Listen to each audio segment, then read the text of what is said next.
ഇറക്കിയിട്ടുണ്ട്. ആ പൊടി മേടിച്ചിട്ട് അതിന് കലക്കി കുപ്പിയിലോ എന്തിനെങ്കിലും കൊടുക്കണം. ഇപ്പോഴും പാല് കൊടുക്കാൻ നിന്ന് ഇങ്ങനെ പാലെല്ലാം കുടിച്ചങ്ങ് പറ്റിക്കും. ഇപ്പോഴത്തെ പശുക്കൊക്കെ കുട്ടികൾക്കൊക്കെ മറ്റേ പാലാണ് കൊടുക്കുന്നത്. നന്നാവും. നിങ്ങൾ നന്നാവണ്ടേ? അതുപോലെ അതിനെ നോക്കണം. അസുഖം വല്ലതും ഉണ്ടോ എന്ന് നോക്കിയാ. ഈ ഒരൊറ്റ പശുവേ ഉള്ളോ?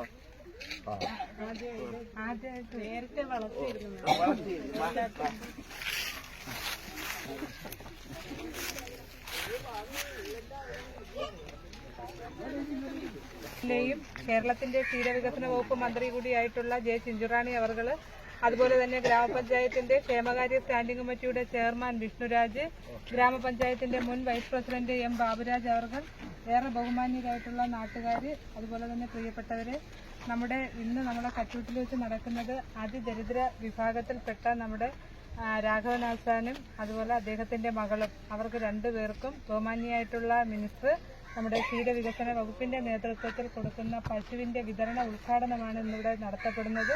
അതോടൊപ്പം തന്നെ പൂങ്കോട് ക്ഷീരസംഘമാണ് അവർക്കിന്ന് സൗജന്യമായി കാലിത്തീറ്റ വിതരണം ചെയ്യുന്നത്. അപ്പം മിനിസ്റ്റർക്ക് ഒരുപാട് തിരക്കുകളുണ്ട്. എങ്കിലും ഈ ഒരു പദ്ധതി എന്താണെന്നും അത് നമുക്ക് വേണ്ടി മിനിസ്റ്റർ പ്രത്യേകം പരിഗണന കൊടുത്തുകൊണ്ടാണ് ഇത്തരത്തിലൊരു പദ്ധതി നമ്മുടെ പഞ്ചായത്തിൽ നടപ്പിലാക്കുന്നത്. അതുകൊണ്ട് തന്നെ ആ ഉദ്ഘാടന ചടങ്ങിൽ എത്തിച്ചേരാമെന്ന് അറിയിച്ചതിന്റെ ഭാഗമായാണ് എത്തിച്ചേർന്നിട്ടുള്ളത്. ബഹുമാനിയായിട്ടുള്ള മിനിസ്റ്ററെ രണ്ട് വാക്ക് പറഞ്ഞുകൊണ്ട് ഇത് ഉദ്ഘാടനം ചെയ്യുന്നതിന് വേണ്ടി ക്ഷണിച്ചുകൊള്ളുന്നു. പ്രിയപ്പെട്ട നമ്മുടെ ഗ്രാമപഞ്ചായത്തിന്റെ പ്രസിഡന്റ്, അതോടൊപ്പം തന്നെ നമ്മുടെ വൈസ് പ്രസിഡന്റ്, ഇപ്പോഴത്തെ നമ്മുടെ സ്റ്റാൻഡിംഗ് കമ്മിറ്റി ചെയർമാൻ വിഷ്ണു ഉൾപ്പെടെയുള്ള പ്രിയങ്കരായ നമ്മുടെ പ്രിയപ്പെട്ട സഖാക്കളെ, പ്രിയങ്കരായ സഹോദരി സഹോദരങ്ങളെ, സുഹൃത്തുക്കളെ, വളരെ സന്തോഷപൂർവ്വമാണ് ഞാനിവിടെ എത്തിയത്. നമ്മുടെ കേരളത്തിൽ ദാരിദ്ര്യരേഖയിൽപ്പെടുന്ന ആൾക്കാരുടെ എണ്ണം കുറഞ്ഞു വരികയാണ്. നമ്മളിപ്പോൾ അതിദരിദ്രരുടെ ഒരു ലിസ്റ്റ് എടുത്തപ്പോൾ 64,006 പേരാണ് കേരളത്തിൽ അതിദരിദ്രരായിട്ടുള്ളത്. അപ്പോൾ അത് എല്ലാ ഗ്രാമപഞ്ചായത്തിലും അവരുടെ ലിസ്റ്റുണ്ട്. അപ്പോൾ അവർക്കിപ്പോൾ വീടില്ലെങ്കിൽ വീട് കൊടുക്കും, ഭൂമിയില്ലെങ്കിൽ ഭൂമി കൊടുക്കും. അതോടൊപ്പം തന്നെ അവർക്ക് തൊഴിലുറപ്പ് പദ്ധതിയിൽ അംഗമാകണോ, ആരോഗ്യ ഇൻഷുറൻസ് കാർഡ് കൊടുക്കണോ, BPL കാർഡ് അവർക്ക് ഇല്ല എന്നുണ്ടെങ്കിൽ അതുൾപ്പെടെ കൊടുത്തുകൊണ്ടാണ് നമ്മൾ ഇത്തരത്തിലുള്ള അതിദരിദ്രരെ നമ്മുടെ സാധാരണക്കാരോടൊപ്പം എത്തിക്കുക എന്നുള്ള വലിയ ലക്ഷ്യം. അതിന്റെ ഭാഗമായി നമ്മുടെ കേരളത്തിന്റെ വിവിധ വകുപ്പുകൾ, ഇപ്പോൾ പഞ്ചായത്ത് വകുപ്പ് വീട് കൊടുക്കുന്നു, ഭൂമി കൊടുക്കുന്നു. നമ്മുടെ വകുപ്പ് ഇപ്പോൾ ചെയ്യുന്നത്, ഞങ്ങളെടുത്ത ഒരു പ്രത്യേക പ്രോജക്റ്റ്, ഞങ്ങൾ ഈ ദരിദ്ര വിഭാഗങ്ങളിൽപ്പെടുന്ന അത്തരത്തിലുള്ള ആൾക്കാർക്ക് 95,000 രൂപ, അപ്പോൾ 1 ലക്ഷം രൂപയുടെ ഒരു പശു എടുത്താൽ 95,000 രൂപയും ഞങ്ങൾ സബ്സിഡി കൊടുക്കുകയാണ്. അപ്പോൾ ഇത് എന്തായാലും അവർക്ക് അധികം പൈസ ഒന്നും ആയി കാണത്തില്ല. അവർക്കിപ്പോൾ പശുവിനെ കിട്ടി, കുഞ്ഞിനെ കിട്ടി, ഇതാണ്ട് തീറ്റയൊക്കെ കിട്ടുന്നു, ഷെഡ് അടിച്ചിട്ടുണ്ട്. അതിന് ചിലപ്പോൾ ഇവിടുത്തെ സാമ്പത്തിക സഹായം നിങ്ങൾക്ക് അതൊക്കെ തരും. അപ്പോൾ നിങ്ങൾ എന്തായാലും നല്ല ഈ ദാരിദ്ര്യത്തിൽ നിന്ന് നിങ്ങൾ മോചനം നേടി ഉയർന്നു വരണം. ഈ പാലൊക്കെ നമ്മുടെ സൊസൈറ്റി തന്നെ കൊടുക്കണം.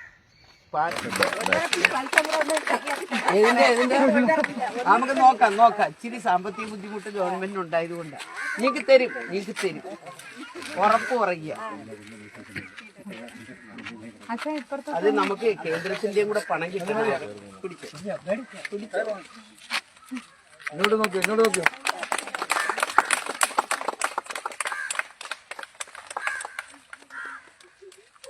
അപ്പൊ പൊന്നു പോലെ വളർത്തണം കേട്ടോ. ഈ തീറ്റയും കൂടെ മേടിച്ചു അതിനെ ആരെങ്കിലും ഒന്നങ്ങോട്ട് കൊണ്ട് ഇത് അപ്പുറം ഇപ്പുറം നിന്നോ. അതിനെ കൊണ്ടുപോകും.